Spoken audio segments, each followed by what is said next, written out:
ایک ایسی انوکھی اور رازوں سے بھری ٹرین جس کے بارے میں کچھ بھی یقین سے نہیں کہا جا سکتا۔ شمالی کوریا کے رہنما آخر یہ ٹرین کب اور کیوں استعمال کرتے ہیں؟ ہماری آج کی ویڈیو آپ کو حیران کرنے والی ہے۔ آپ نے دیکھا ہوگا کہ حالیہ دنوں میں شمالی کوریا کے رہنما کی بختر بند ٹرین پر بیجنگ آمد ہوئی۔ آخر اس ٹرین میں ایسی کیا خاص بات ہے اور کم جونگ اس ٹرین کو ہی کیوں فوقیت دیتے ہیں؟ عام طور پر جب کسی ملک کا سپریم لیڈر کسی دوسرے ملک جاتا ہے تو وہ سفر کا تیز ترین اور آرام دہ آپشن یعنی ہوائی جہاز کا انتخاب کرتا ہے، لیکن کم جونگ ان کا معاملہ مختلف ہے۔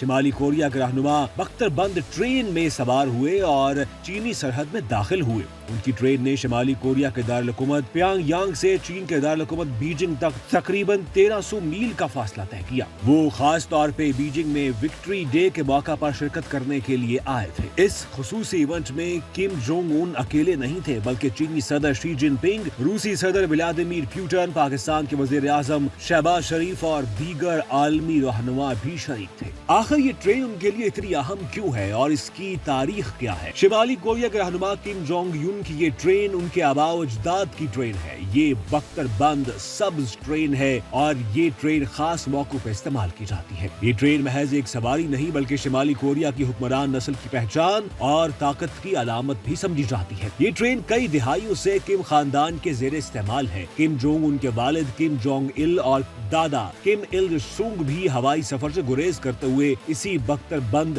ٹرین کا استعمال کرتے رہے ہیں۔ پرانے وقتوں میں اس ٹرین پر شاندار ضیافتیں ہوا کرتی تھی جن میں فرانسیسی شراب اور تازہ لابسٹر پیش کیے جاتے تھے۔ ٹیکنالوجی اور سہولتوں کے لحاظ سے بھی یہ ٹرین منفرد ہے۔ بختر بند ہونے کے باعث اس کی رفتار کافی سست ہے۔ اس کی وجہ یہ بھی بتائی جاتی ہے کہ شمالی کوریا کا ریلوے کا نظام بہت بہتر نہیں ہے۔ اس خصوصی ٹرین کے اندر زبردست کمرے، bed room, satellite phone, flat screen T V اور ایک مکمل آفس بھی موجود ہے۔ ماضی میں بتایا گیا ہے کہ کم خاندان کے لیے تقریباً 20 خصوصی ریلوے اسٹیشن بھی تعمیر کیے گئے تھے تاکہ ان کے سفر کو محفوظ سے محفوظ تر بنایا جا سکے۔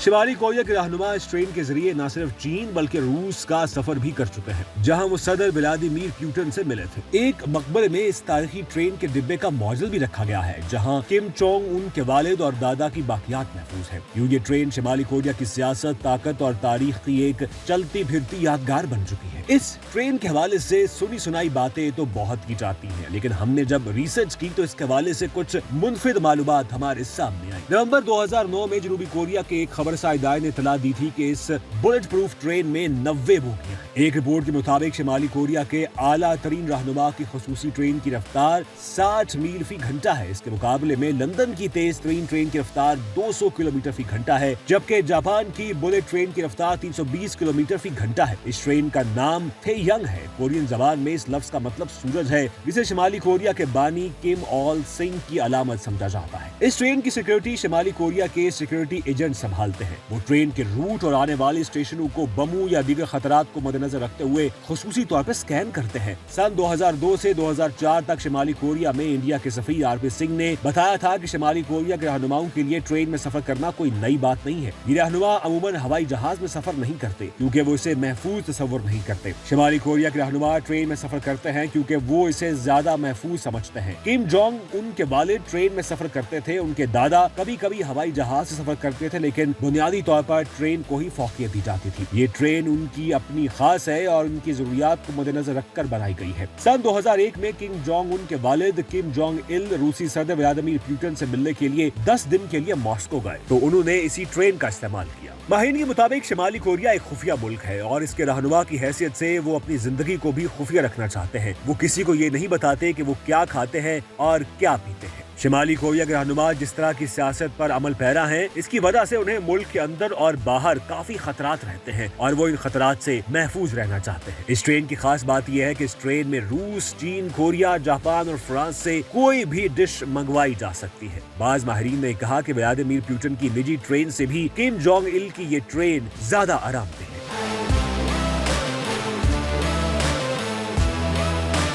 ایک اور روسی سفیر نے اس ٹرین کے سفر کے بارے میں لکھا کہ اس ٹرین میں مختلف قسم کے گوشت اور مشروبات پیش کیے گئے تھے. ان کے مطابق اس میں روسی معیاری ووڈکا بھی دستیاب تھی. حیران کن بات یہ ہے کہ موجودہ رہنما کے والد کم جونگ il 2011 میں اسی ٹرین میں سفر کے دوران دل کا دورہ پڑنے سے انتقال کر گئے تھے. آپ نے غور کیا ہوگا کہ شمالی کوریا کے رہنما صرف روس اور چین کا ہی دورہ کرتے ہیں. ماہرین کے مطابق دوسری عالمی جنگ کے بعد کوریائی جنگ ہوئی اور دو الگ الگ آزاد ملک بنے. پھر سرد جنگ کا آغاز ہوا اور دونوں ملک مختلف دھڑوں کا حصہ بن گئے. شمالی کوریا سوویت یونین میں شامل ہو گیا اور جنوبی کوریا امریکہ کا اتحادی بن گیا. شمالی کوریا کی سرحد سوویت یونین اور چین کے ساتھ ہوتی تھی اور ان تمام ممالک کا نظریہ بھی ایک دوسرے سے ملتا جلتا ہے. دنیا کی بڑی طاقتوں نے ان ممالک کو تقسیم کیا تھا اور ان کی تقسیم انڈیا اور پاکستان کی تقسیم سے مختلف تھی. شمالی کوریا کے رہنما یوں تو شاذ و نادر ہی سفر کرتے ہیں اور کم و بیش یہ معاملہ پہلے بھی تھا اور اب بھی ایسا ہے. کوریا ایک چھوٹا سا ملک ہوا کرتا تھا. 1910 اور 1945 کے درمیان کوریا جاپان کا نو آبادیاتی ملک تھا. ایسے میں شمالی کوریا کے رہنما پہلے سوویت یونین اور بعد میں روس یا چین جاتے تھے اور وہ بھی اسی خصوصی ٹرین کے ذریعے. شمالی کوریا کے رہنما کے حالیہ دورہ بیجنگ نے پوری دنیا میں سنسنی پھیلائی تھی. بلکہ امریکی صدر ڈونلڈ ٹرمپ کو بھی ٹویٹ کرنا پڑا تھا. ان کو بھی لگا کہ یہ ملک اکٹھے ہو چکے ہیں اور امریکہ کے خلاف ایک طاقتور محاذ بنا رہے ہیں. اس ٹرین کا رنگ سبز ہے. آخر اس ٹرین کا رنگ سبز کیوں ہے؟ ماہرین کے مطابق واضح طور پر کچھ نہیں کہا جا سکتا، لیکن ممکن ہے کہ یہ ایک حفاظتی نقطہ نظر سے کیا گیا ہو تاکہ جب یہ ٹرین جنگلات اور خطوں سے گزرے تو سبز رنگ کی وجہ سے دشمنوں کی نظروں سے محفوظ رہے. شمالی کوریا میں ایک تو میڈیا بہت محدود ہے اور سوشل میڈیا بھی انتہائی محدود ہے اور شمالی کوریا کے سیکورٹی ایجنٹس اپنی سیکورٹی کا خاص خیال رکھتے ہیں. اس لیے اس ٹرین کے حوالے سے کچھ ملی جلی انفارمیشن ہی ملتی ہے. لیکن یہ کہنا غلط نہیں ہوگا کہ یہ ٹرین نہ صرف تاریخ کی عکاسی کرتی ہے بلکہ موجودہ دور میں بھی ایک منفرد سواری کے طور پر سامنے آئی ہے، جس میں نہ صرف عالمی رہنما سفر کرتے ہیں بلکہ یہ عالمی سازشوں کا حصہ بھی بنتی ہے. اس ٹرین کے حوالے سے اگر آپ کے پاس کوئی منفرد انفارمیشن ہو یا آپ اس طرح کی اور چیزیں بھی جاننا چاہتے ہو تو آپ اپنی آراء کا اظہار ضرور کیجیے گا اور ہمارے چینل کو لائک، شیئر اور سبسکرائب کرنا مت بھولیے گا.